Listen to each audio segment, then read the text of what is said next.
What's up guys, it's Z here, welcome back to Yu-Gi-Oh! Deck of the Day. Today we are profiling fossils. The deck from Ghost of the Past now has all of its support, and I feel like this is a very fun deck you can mess around with. It's not something super competitive since it's more of an OTK deck. We are playing a going second build because it doesn't have tools to make really big boards going first. Of course, there are some cards that are generic rock support that help you do that if you end up going first, but as an OTK version of a deck, I feel like this deck is super fun. It has a lot of different boss monsters you can mess around with and basically use whichever one you prefer in every single game to close out the game. So it's a deck I've been really enjoying, and if you're a fan of the anime of Yu-Gi-Oh! GX of Jim Cook, then you can give this deck a try. It's going to be a blast. So before we begin, if you enjoy the video, give it a thumbs up, subscribe to the channel so you don't miss our upcoming content, and now let's get to the deck profile. So starting off with the fossil based monsters, first of all we have 3 copies of Flint Krieger. Now this is one of the new cards, and I feel like it's the best fossil main deck monster we've gotten because it does have actually really good effects that don't rely on completely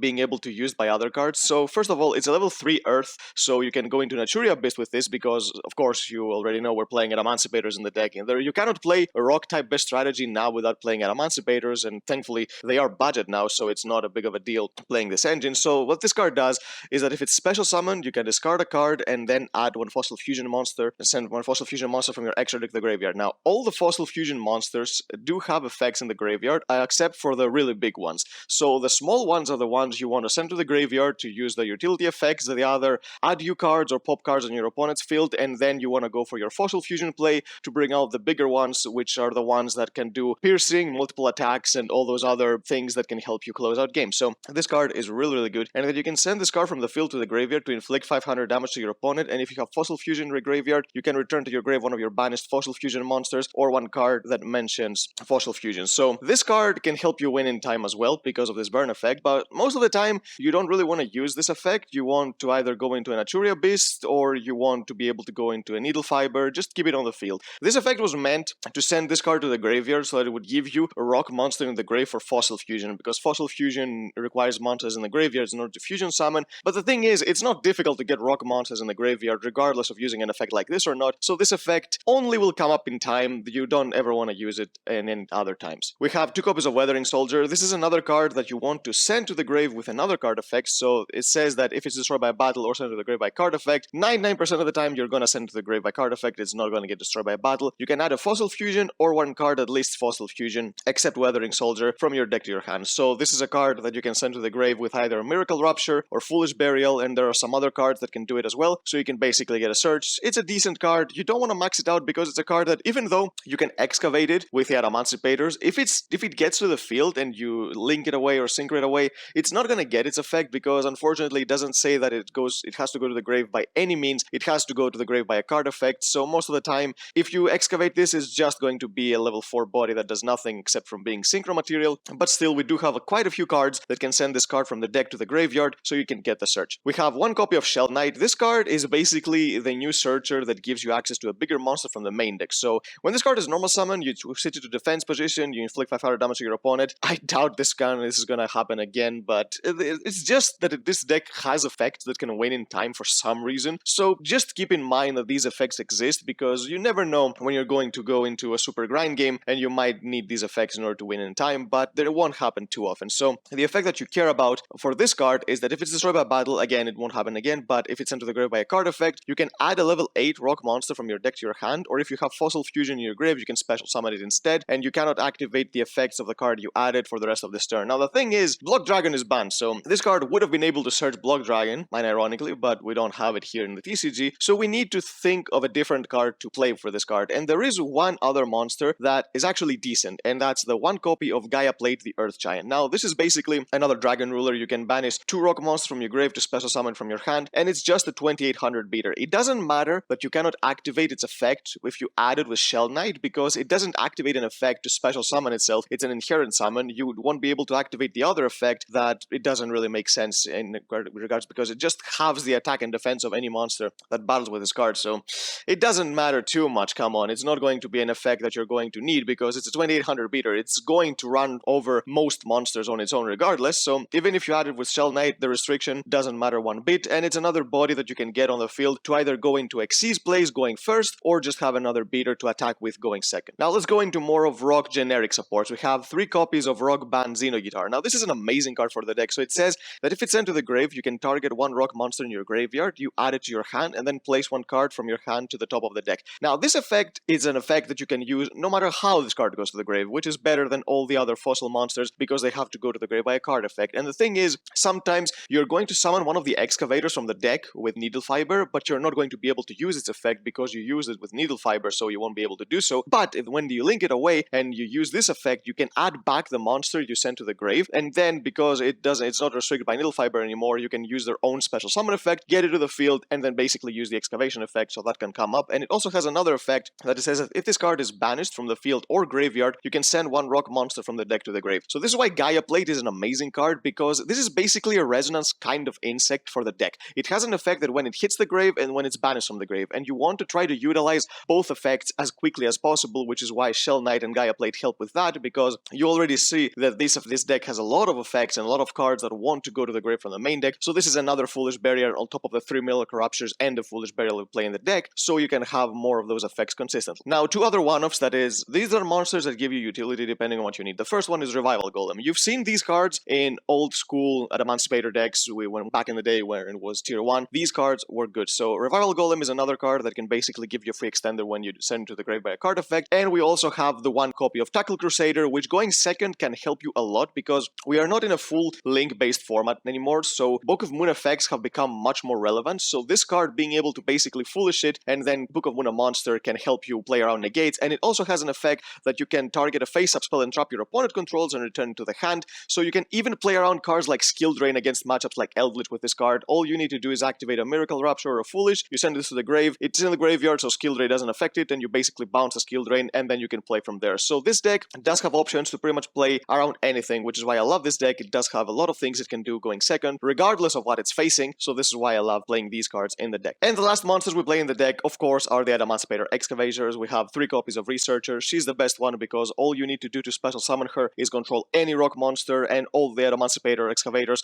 have the same effect that you can excavate the top 5 cards of your deck. You summon a level 4 or lower non-tuner rock monster among them, and then you place the other cards in the bottom of the deck in any order. We have 3 copies of Seeker. This is not as generic as Researcher because in order to special summon it, you need to have an Adamancipator on the field. But the thing is, Adamancipators inherently have a better going second strategy than going first because of the next card, which is 3 copies of Adamancipator Analyzer, which is basically a Cyber Dragon. If only your opponent controls a monster, you can special summon it, and all 3 of these monsters share the same effect of being excavators. So the thing is, when you play going first, you're going to normal summon one of these most of the time and then start spamming the rest. But when you play going second, if you special summon Analyzer, that means that you can also special summon your Researcher and your Seeker. So you haven't even used your normal summon, and you can use it for any other monster that you need. So this is why Adamancipators inherently are a bit better going second, but the thing is, they used to be able to make such big boards, which is why this deck was always notorious for going first. But if you're played for an OTK version, I feel like these cards get the most out of their effects, which is why I really like this deck as a going second deck, rather than just making it another rock deck that basically tries to get as many negates on the field as possible, because you can do that, but the thing is,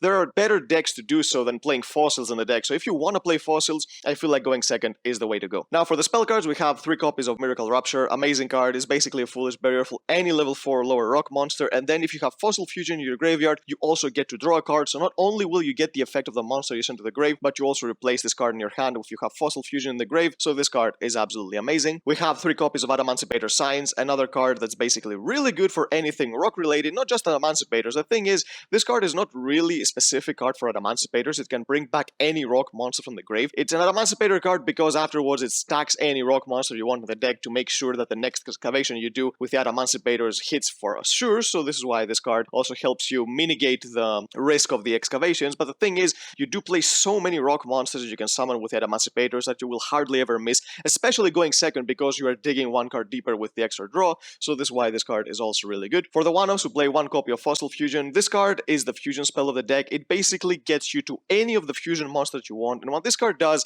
is that it banishes monsters from both graveyards in order to fuse, which is really good in a format where DPE is a thing, because if you banish your opponent's enforcers after they use their effect, then basically they won't get back their monster and they will be forced to summon one of the bricks back from the graveyard. So yeah, this card does have utility in the current meta, and it's a really powerful fusion spell as well. We play 1 copy of Time Stream. This card is the card that evolves your monster, so you basically target a Fossil Fusion monster you control, you tribute it and special summon a Fossil Fusion monster from your extra deck with 2 levels higher than the monster you summon, and and during the main phase, except the turn card in the graveyard, you can banish it to add a Fossil Fusion monster from your graveyard, and then target a Fossil Fusion monster in your graveyard to special summon it. So basically, this card, not only is it going to give you a bigger monster on the field, but it's going to give you a recovery play as well. So you all need these one-offs because they're very, very searchable with the extra deck monsters that you can send to the grave with Lindkrieger and all those other monsters. So you don't really need to play multiples because these cards require setup. It's the cards that you don't really want to see in your hand, especially in multiple copies, because unless you do have a play, these cards will be dead. But if you do have a play, you can search these cards and make your play even stronger, which is why this deck can use Synchros, Fusion, Xyz very, very well, and whenever it needs any of the strategies, it can get to it very, very quick. Now, because this is a going second strategy, you can expect to see a lot of staple going second cards in the deck because it's impossible to go second these days without playing at least some amount of these cards I'm going to show you. So the first card is 3 copies of Forbidden Droplet. Yeah, this card is very expensive, so if you don't have access to it, you can play Chalice instead. It's decent. It's obviously not the same, but it's a decent alternative if you don't have access to Forbidden Droplet. But if you do, this card is absolutely ridiculous. Going second, it can basically break any type of board unless you're playing against a deck like Eldritch. We have 3 copies of Triple Tactics Talent. Now, the thing about this card is that if you play it in a going first deck, it's kind of weird these days because there are a lot of decks, especially branded decks, that don't play any hand traps at all. So relying on your opponent to hand trap you in order to activate this going first can sometimes miss because your opponent will not play any hand traps. But when you're playing going second, this card will 99% be live. And if it's not live, that means that you're either A, playing against Eldritch, which it's an unfortunate matchup regardless, or B, your opponent does have any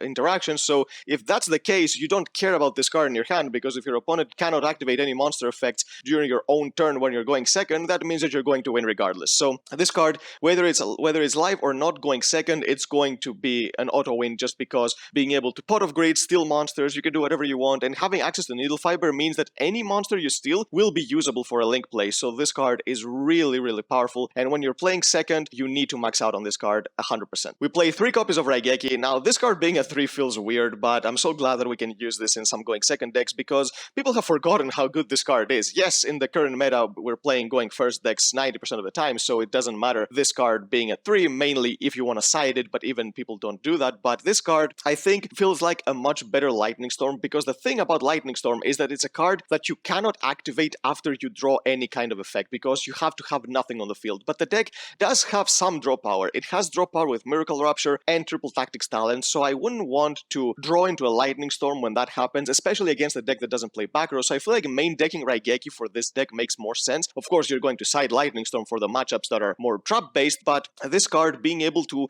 even sometimes clear just one Aluber from the field will give you an edge because being able to clear your opponent's board against branded means that they will not be able to Guardian Chimera you because they will need to have both monsters on the field and in the hand, so they will have to go out of their way to summon a monster during your own turn with a different means before using Branded in red, which is not very easy. So this is why this card, even when it seems that it doesn't do much against the Despia matchup, it can do a lot just by destroying one monster on the field. And for the one-offs, we play 1 copy of Foolish Burial. Of course, Miracle Rupture is an amazing card, so we need to play Foolish, which basically does the same thing. And we play 1 copy of Call by the Grave to stop hand traps because sometimes being able to ash the more important effects of the Fossil Fusion monsters in the graveyard can be very problematic, so we need to play around that as well. Now, let's get to the extra deck. I feel like this is one of those extra decks that does have a lot of varieties. So let's start with the Fossil Fusion monsters, and yes, I'm playing all of them. So first of all, we have the new ones. First, we have Fossil Machine Skullbuggy. Now, these cards require a bigger level of monster and a rock monster in the graveyard in order to summon, depending on how big the monster you're summoning. So this card is the low one, so you need a level 4 or lower to summon it with a rock monster, and it says that if it destroys a monster by battle,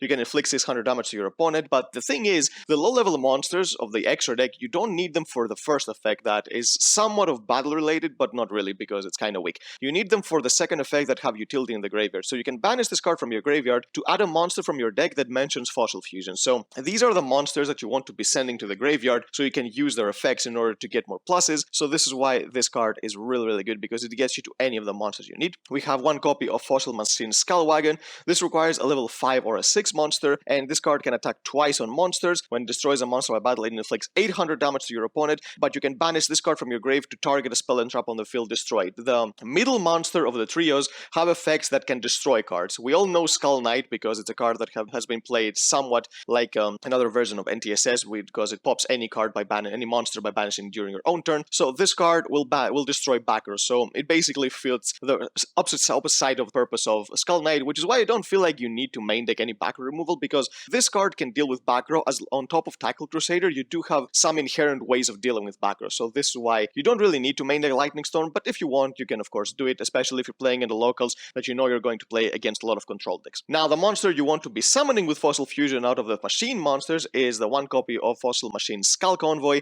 It needs a level 7 or higher monster, so this is why Fossil Fusion is an amazing card, being able to banish DPEs and all those other super crucial monsters from the graveyards. It's not just DPE. A lot of decks require good monsters in the graveyard in order to use for follow-ups. For example, you can even, when you're playing against Dragon Link, and summoning one of the small monsters by banishing Seyfert can be devastating. So this is why Fossil Fusion is an amazing fusion spell, and this card can attack it basically means that your opponent is going to lose, all the monsters are going to lose attack equal to their defense, and it can attack 3 times on monsters during its battle phase. So this card, as long as you're not fighting Link monsters, it can basically clear entire boards, because it's not the biggest monster at 2100 attack, but the effect will decrease your opponent's monster's attack and then attack 3 times. It's really good, and when it destroys a monster by battle, you can inflict 1000 damage to your opponent. So this card alone can hit really hard when your opponent doesn't deal with it, because you basically, if your opponent has 3 monsters, you're going to deal 3k burn on top of any battle damage this card is going to deal, so it's an amazing card. Now, for the Fossil Warriors, we have one copy of Skullbone. This is another utility card. You can banish from the grave to add a time stream. It's basically another card that you want to send to the grave to use its grave effect to search. We have the card that most people know, not just from fossils. It's the one copy of Fossil Warrior Skull Knight.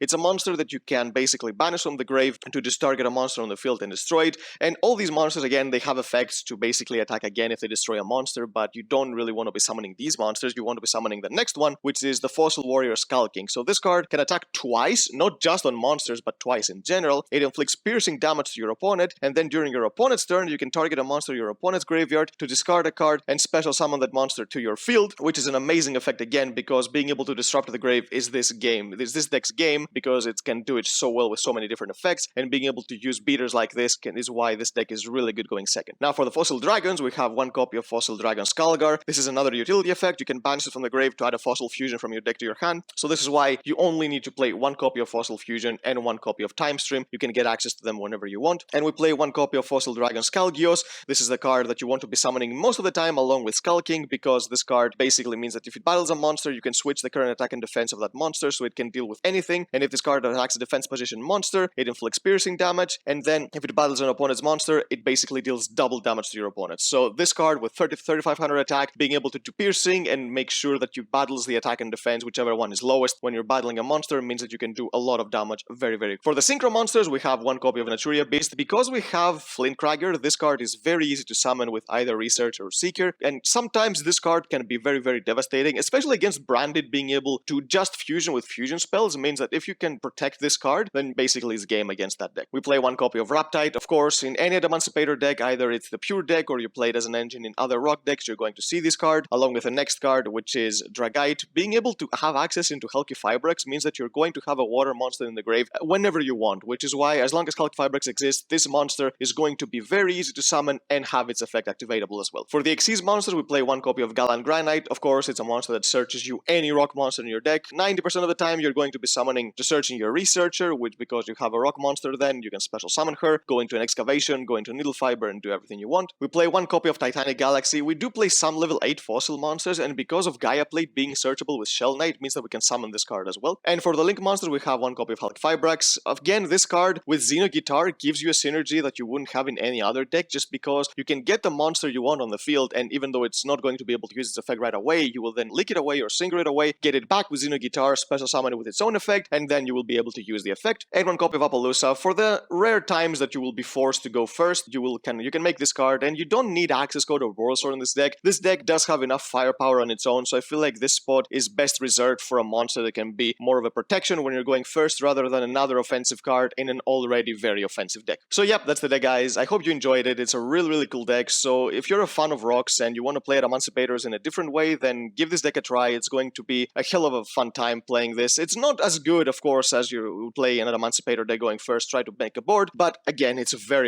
fun, so I've been having a blast playing with this. So yep, that's the deck, guys. If you enjoyed it, give it a thumbs up, subscribe to the channel so you don't miss upcoming content, and we'll see you next time.